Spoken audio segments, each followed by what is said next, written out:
You only watch Heated Rivalry because of the sex scenes. Things Heated Rivalry did that I can't stop thinking about, part 4. Come on in, children, we're about to get into it. Episode 5 chose vulnerability over sex, and that's why it absolutely emotionally destroyed us. It was all about the eye contact, the hand holding, the silence, the yearning. The yearning.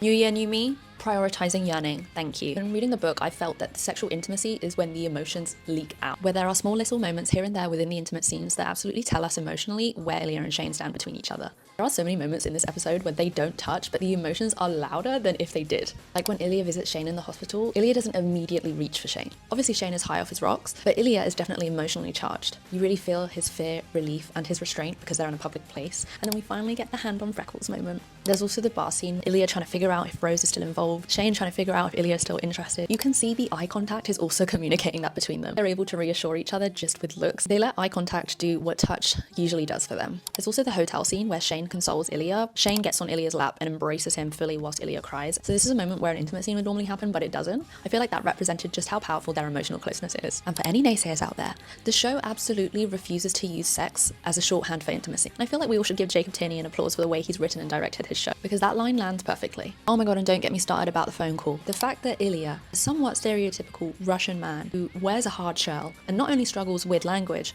but struggles in the discomfort of talking about feelings, he uses words to express himself emotionally and very deeply. Myself personally, I've found physical intimacy a lot easier than emotional intimacy, and I feel like a lot of people relate to that. That's the wonderful thing about the show and the book. The book uses bodies to say what the characters can't, and the show lets them say it anyway. So much so that we finally got the iconic skip scene of the confession of love on the ice rink. But I could talk about that in another video.